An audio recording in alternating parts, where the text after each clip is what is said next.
The Veliran diplomatic cruiser Serenity's Promise drifted alongside space station Karin 7 like a wounded animal seeking shelter. Its hull still vented atmosphere from the mine strike 3 systems back, a pirate attack that Queen Valira's intelligence advisors had assured her was impossible this close to the core worlds. Those advisors were now running. Marcus Cade pressed his back against the corridor wall, magnetic boots securing him to the deck plating as the artificial gravity flickered. Through the viewing port at the corridor's end, he watched the last of the royal escort, 6-foot-tall insectoid warriors in ceremonial carapace armor, scramble toward the emergency docking tubes. Priority override, their commander chittered over the comm, already stepping into an escape pod. All units retreat, the Queen is compromised. Compromised. Marcus had learned that word during his first month of diplomatic service. In the language of galactic politics, it meant expendable. It meant someone had decided that protecting the asset cost more than the asset was worth. He checked his rifle, full mag, 1 grenade left on his belt, a combat knife that had belonged to his grandmother, who'd used it in the Martian uprising of '89. Human. The voice came from behind him, low, melodic, and trembling with something Marcus refused to call fear. Queen Valira of the Kryja Dominion stood in the doorway of her private chamber, 1 4-fingered hand pressed against the wound in her abdomen. Her iridescent wings, usually folded flat against her back in diplomatic settings, had unfurled in ragged, beautiful tatters. Blue blood dripped between her fingers. She was 7 feet of alien royalty, built like a mantis crossed with something from Renaissance painting, and she looked at Marcus the way prey looked at a closing trap. Your species, she said, each word precise despite the pain, has no obligation to House Valira. The treaty was signed under my mother's reign. You may take an escape pod with full immunity. Marcus checked his scope. The main corridor leading to the Queen's position had 3 approach vectors. 2 were already showing heat signatures. Your Majesty, he said, not turning around, how many guards do you have left? Silence, then none. They were recalled by the War Council an hour ago. I am no longer the recognized sovereign. The word hit like a bullet, no longer the recognized sovereign. A coup, then, happening in real time while assassins closed in on the deposed queen. Marcus finally turned. She was beautiful in the way that evolution's greatest successes are beautiful. 6 compound eyes arranged in a crown around her central face, each one catching the emergency lights like a scattered constellation. Her mandibles clicked softly. A tell Marcus had learned meant she was preparing for death. Your Majesty, he said, and the title felt heavier now, my contract says I protect the diplomatic representative of the Kryja Dominion until extraction or death. Your contract is void, I represent nothing. With respect, Marcus said, raising his rifle and sighting on the first heat signature rounding the corner, I disagree. The first mercenary wore Kryjan military colors, black and silver, the colors of the rebel faction. He was Kryjan himself, 7 feet of chitin and claws, and he rounded the corner with his weapon raised and his mandibles spread in triumph. He had time to see the human soldier standing between him and the Queen. He had time to see the rifle coming up. He did not have time to scream. Marcus's first shot took him in the throat, the soft joint between carapace plates that every human soldier had memorized during the first contact war. The Kryjan dropped, blue blood spraying the wall, and Marcus was already moving, grabbing the Queen's uninjured arm and pulling her toward the maintenance access. Your species, Valira gasped as he half-carried her through the narrow hatch, fought a war against mine for 30 cycles. Why are you helping me? Behind them, more heat signatures, dozens. The maintenance tunnel was dark and smelled of recycled oxygen and old lubricant. Marcus pulled the hatch closed and jammed it with his knife. Your Majesty, he said, reloading as they moved, we didn't fight because we hated you. We fought because you tried to tell us what to do.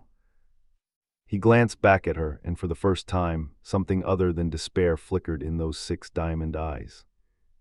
Nobody tells humans what to do.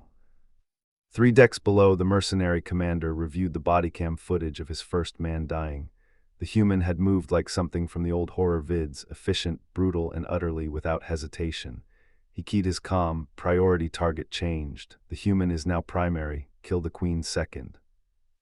The maintenance tunnels of Karin 7 were not designed for royalty. Queen Valera had known this station for 20 years, had attended galas in its crystal spires, signed treaties in its marble halls, watched lesser species grovel for her favor. She had never seen the gray, sweating metal tubes where atmosphere recyclers gurgled like dying things and condensation dripped onto her wounded abdomen with infuriating regularity. The human called Marcus Cade moved like water through the darkness.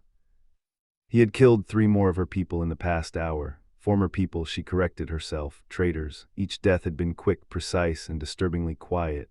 He used the rifle when distance allowed, the knife when it did not. Once, he had simply punched a guard so hard that the Krysian's secondary heart had stopped.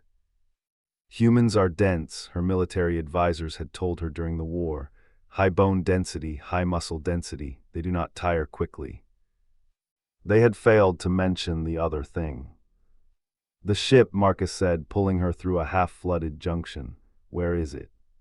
Valera's wings dragged in the water. She had stopped feeling the pain an hour ago, which she knew was not a good sign. Docking Bay 17, but the coup forces will have. 17 is on the opposite side of the station. Yes, through 4 security checkpoints and a commercial district. If we survive that long. Marcus stopped. They were in a small maintenance alcove, lit only by the red emergency strips along the floor. He knelt in front of her, and for the first time, Valera saw his face clearly. He was young, older than her, perhaps. Humans aged differently, but young in the way that all short-lived species seemed young. His eyes were brown, unremarkable, and utterly empty of the fear she had expected.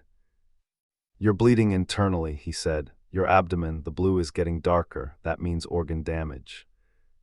Valera's mandibles clicked. "I am aware. You have maybe 4 hours before you die, 3 if we run." "I am also aware of that." Marcus nodded as if she had confirmed something he already knew. Then he did something that made no sense. He smiled. "I'm going to make you a promise, Your Majesty," he said. "I have made this promise 3 times before in my life. I am still alive to make it a 4th. "What promise?" "I will get you to your ship, or I will die trying." Valera's compound eyes processed the statement from 6 different angles. Each analysis returned the same conclusion. He meant it, every word, every syllable. The human meant it with the same absolute certainty that her own subjects had meant their oaths before they had broken them. "Why?" she asked, and her voice cracked on the word. "I am nothing now, no throne, no army, no wealth to pay you." Marcus checked his rifle. "When I was 12 years old, a Krysian war fleet bombarded my home city, New Jakarta, you remember that." Valera's wings folded tighter. "I advised against that campaign." "Did you?" Marcus stood, offering her his hand. "Then you're the first of your species who ever apologized, even indirectly." She took his hand. His grip was warm and terribly strong. "I'm not helping you because of a contract, Your Majesty," he said, pulling her to her feet. "I'm helping you because I watched your fleet burn my city, and I promised myself I would never let another leader fall to assassins, because if the good ones can't survive, then what's the point?" He turned and began moving again, and Valera followed. Above them, through 3 decks of metal and machinery, the mercenary commander was reviewing station schematics. His engineers had isolated the maintenance tunnel network, identified every potential exit. The human was good, but he was predictable. All soldiers were. "Deploy squads to intersections G7 through G12, he ordered, "and prepare the seismic charges. If the human won't come out, we will collapse the tunnels on top of him." His second hesitated. "The Queen will be buried as well." "The Queen is already dead," the commander said. "She simply hasn't stopped moving yet." Marcus heard the first seismic charge detonate 2 decks above. The tunnel shook, dust rained down, and somewhere behind them, water began rushing in from a ruptured pipe. He looked at the Queen, wounded, dying, beautiful in her defiance, and made a decision. No more running. It was time to go up. The commercial district of Karin 7 was designed to impress. Valera had walked these promenades 100 times, her royal escort clearing crowds of merchants and diplomats who bowed as she passed.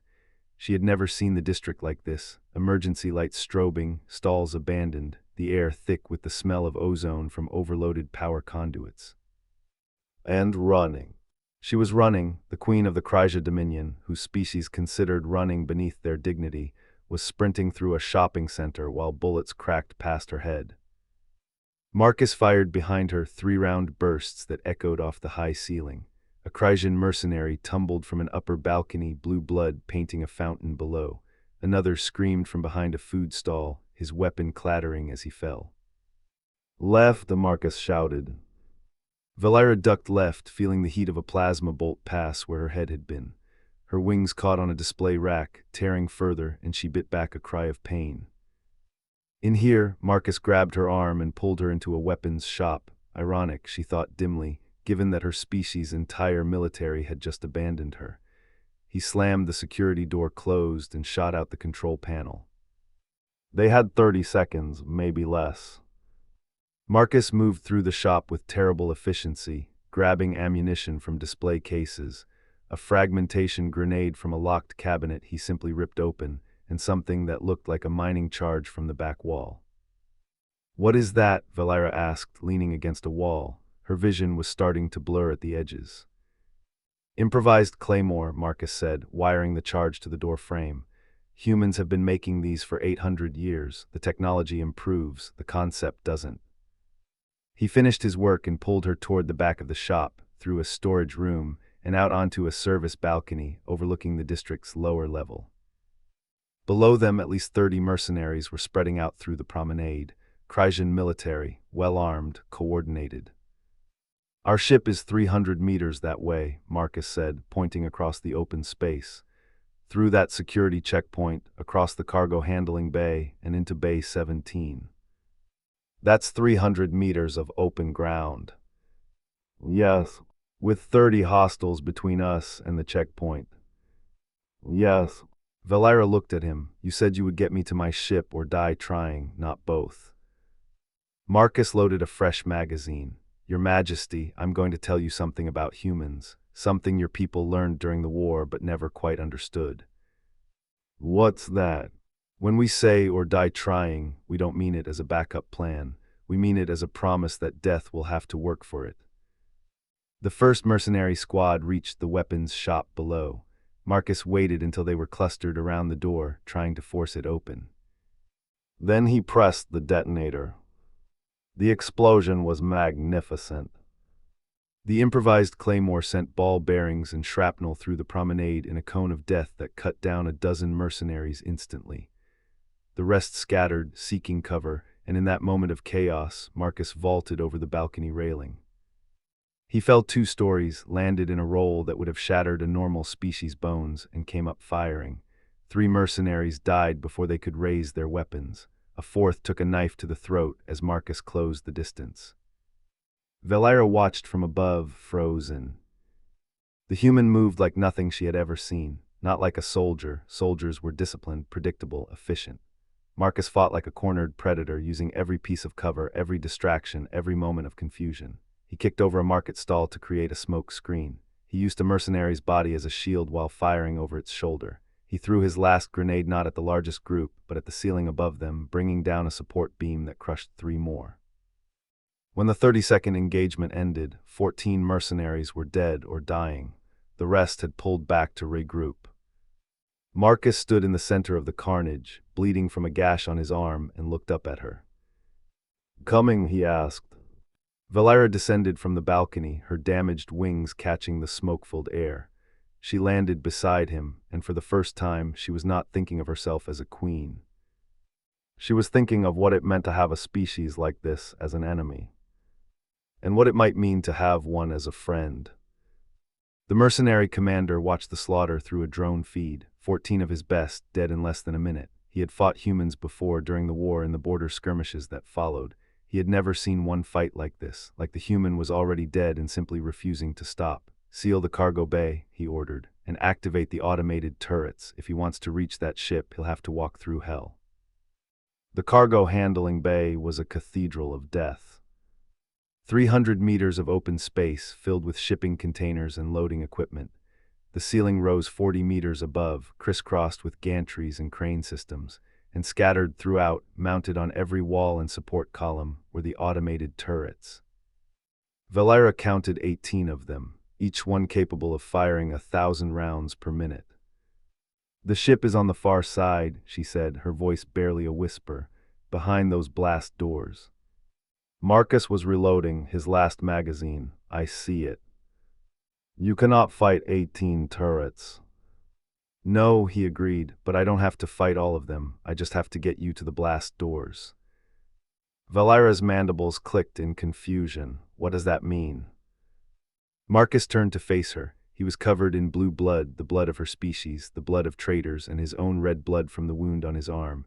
His face was calm. His eyes were calm. Everything about him was calm, and that was the most terrifying thing Valera had ever seen. It means, he said, that you're going to run, as fast as you can, straight for the blast doors. Don't stop, don't look back, don't wait for me. I will not abandon. Your Majesty, he put his hand on her shoulder, you have 3 hours left before your organs fail, maybe less. If we both try to cross, the turrets will kill us both. If you run while I draw their fire, you have a chance. And you? Marcus smiled again, that strange, terrifying smile. I told you, I made a promise. He turned and stepped out of cover before she could stop him. The first turret acquired him in less than a second. The rounds hit the shipping container beside him, chewing through metal like paper. Marcus returned fire, putting 3 rounds into the turret's power coupling. It exploded. 2 more turrets opened up. Marcus dove behind a cargo loader, rolled, came up shooting. Another turret died. A third, but they were everywhere, and he was running out of ammunition, and Valera was still standing frozen behind him. Run, he shouted. She ran. Her damaged wings spread wide, not for flight. They were too torn for that, but for balance as she sprinted across the cargo bay. Turrets tracked toward her. Marcus shot the closest one, drawing its attention back to him. Rounds cracked past her head, so close she felt the heat. She kept running. Behind her, Marcus's rifle clicked empty. She heard him drop it, heard the sound of his knife leaving its sheath. He was going to fight automated turrets with a knife. The absurdity of it would have made her laugh if she wasn't running for her life. A turret fired at her. The round caught her wing, tearing through the membrane, and she stumbled. Marcus was there somehow, pulling her up, shoving her forward. He had taken a hit to his side. She saw the blood spreading through his uniform, but he was still moving, still fighting, still putting himself between her and death. The blast doors were 20 meters away, 15, 10. A turret on the ceiling acquired them both. Marcus looked up, saw it, and made a choice. He threw himself in front of her. The rounds hit him in the back, 3 of them, maybe 4. He staggered but did not fall. His hand found the blast door control and slammed it. The doors began to open. Go, he said, blood on his lips, go now. Valera grabbed him. I am not leaving you. Your Majesty. You made a promise to me, human. She pulled him through the opening doors, her arms around his waist, dragging him despite his protests. I did not make any promise to you. The doors closed behind them, and the turrets fell silent. On the other side, the mercenary commander watched through a camera in the docking bay. The human was down, bleeding, dying, but the queen was alive, and she was dragging him toward her ship, and somehow, impossibly, she was going to make it. He keyed his comm with shaking hands. All units, abort the mission. The queen is not the priority anymore. I want that human's head. I want to know how he did this. I want to know what we're fighting. The royal vessel Wings of Dawn had been designed for a crew of 40. It had 1 occupant now, Queen Valera, who had never piloted anything larger than a leisure skiff, desperately trying to remember the emergency startup sequence while a human bled out on the deck beside her. Come on, she muttered, her 6 hands moving across the control panel. Come on, come on, come on. The ship systems hummed to life. The engines began their startup cycle, but the docking clamps were still engaged and the bay doors were still closed, and somewhere on the other side of those doors, 30 mercenaries were regrouping. Marcus, she shook his shoulder. Marcus, wake up. His eyes opened, hazy, pain-filled, but alive. Your Majesty, he whispered, did we make it? We are about to make it, but I need you to stay conscious. Human physiology, I do not understand it well enough. I need you to tell me what to do.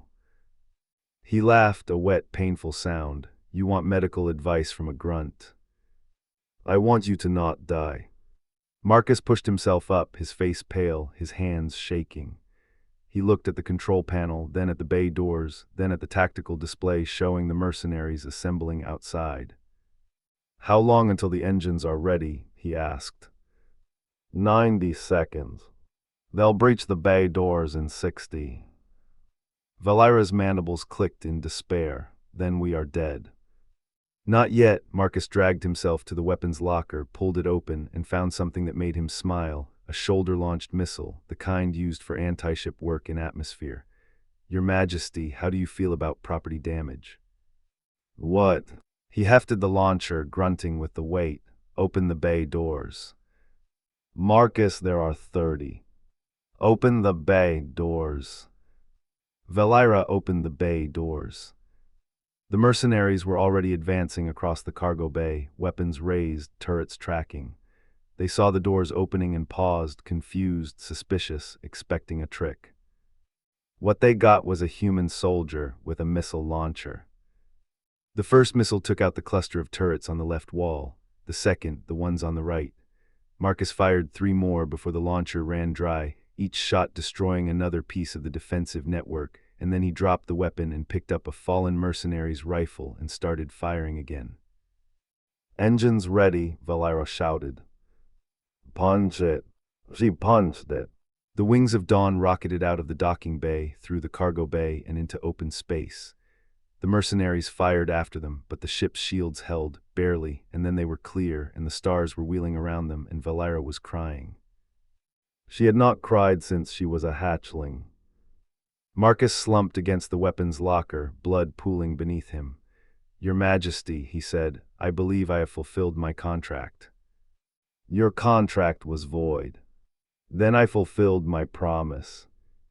Valera crossed the deck and knelt beside him. Her hands, 6 of them trembling, pressed against his wounds. The bleeding was bad. Human anatomy was fragile, their circulatory systems inefficient. He needed medical attention within minutes, not hours. "Where is the nearest human world?" she asked. "Nowhere near here, don't worry about it." "I am worried about it." Marcus's eyes found hers. "Your Majesty, why?" She looked down at him, this small, dense, impossibly stubborn creature who had fought an army for a queen who had no throne, who had made a promise and kept it, even as his body failed. "Because," she said, "you taught me something today. You taught me that loyalty is not purchased, it is earned, and no one in my species has earned mine." She stood and began plotting a course. 3 hours later, a Krysian military patrol intercepted the Wings of Dawn in orbit around the human colony world of New Texas. They expected a dying queen and a dead soldier. What they found was Queen Valera, standing on the hull of her ship, broadcasting on all frequencies. "Tell the War Council that I am coming home, and tell them I am bringing guests." Behind her, a human medical evacuation shuttle was already docking with her vessel. The throne room of the Krysia Dominion had not changed in 10,000 years. Valera remembered sitting at her mother's feet as a hatchling, watching courtiers bow and scrape, learning the intricate dances of power and submission. The room was vast, a cathedral of chitin and crystal, lit by bioluminescent fungi that grew along the walls. Thousands of Krysians filled the galleries, their compound eyes fixed on the empty throne. The throne would not stay empty for long. Presenting her royal majesty, Queen Valera XIV, sovereign of the Krysia Dominion, protector of the Thousand Worlds, and rightful heir to the throne of... The herald's voice faltered. Valera entered the throne room, but she did not enter alone. Behind her walked 6 humans, not diplomats or advisors, soldiers. Each one wore the black and silver of the Krysian military, but their bearing was different. Their eyes were different. They moved like predators, scanning the galleries for threats, their hands never far from their weapons. At their head walked Marcus Cade. He walked with a limp now. The bullets had done permanent damage to his spine, but he walked. He had refused the cane, refused the wheelchair, refused every accommodation the Krysian physicians had offered. He had said, "I'm not going to be the first human in your throne room, Your Majesty, and I'm not going to look weak doing it." Valera took her throne. The gallery waited. "I know what you are thinking," she said, her voice carrying through the crystal acoustics. "You are thinking that I should be dead, that the coup should have succeeded. that I am weak because I required the aid of a species we once tried to exterminate. Murmuring, "You are wrong." She stood again, descending from the throne, walking among her subjects. They shrank back from her anger, from the fire in her compound eyes. I was on Karin 7 when my own guards abandoned me, my own soldiers, my own species. I watched you run, and I watched you die, and I watched you betray every oath you ever swore. She stopped before a counselor who had been particularly vocal about her incompetence. Where were you, Counselor Vex, when the guns arrived? The counselor's mandibles clicked nervously. Your Majesty, I was coordinating the defense. You were on an escape pod, I saw the manifest. Silent. Valera turned to face the gallery. One creature stayed, one creature fought, one creature made a promise and kept it, even when it meant bleeding out on a cargo bay floor. She gestured to Marcus, who stood at attention, his face unreadable. This is Marcus Cade, human, soldier, and as of this moment, the first member of my new royal guard. The gallery erupted. Protests, arguments, a counselor actually stepped forward and shouted, Your Majesty, humans are not worthy. Silent. The word cracked like a whip. Valera's wings spread wide, healed now, regrown, magnificent, and for a moment she looked like something from the old stories, something terrible and beautiful and ancient. You want to talk about worth, she said. You want to talk about honor, about loyalty. She pulled a datapad from her robes and tossed it to the counselor. That is the battle recording from Karin 7. Watch it. Watch my guards run. Watch the humans stay. Then come back and tell me who is worthy. The counselor caught the datapad. His mandibles went slack. The human, Valera continued, will train his replacements. He will teach them what he knows. And when the next assassin comes, and they will come, because that is what power attracts, they will find not a single human standing in their way. She looked at Marcus. They will find 6. Marcus met her gaze and nodded, just once. A human gesture she had learned meant respect, acknowledgement, and a promise all at once. Your Majesty, he said, loud enough for the gallery to hear, I'll need 6 weeks to get them combat ready. Maybe 8. They're good soldiers, but they don't think like humans yet.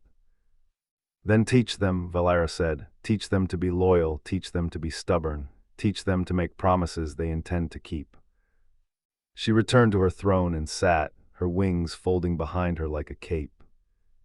Dismissed. The humans filed out first, Marcus at their head, his limp more pronounced now, but his back straight.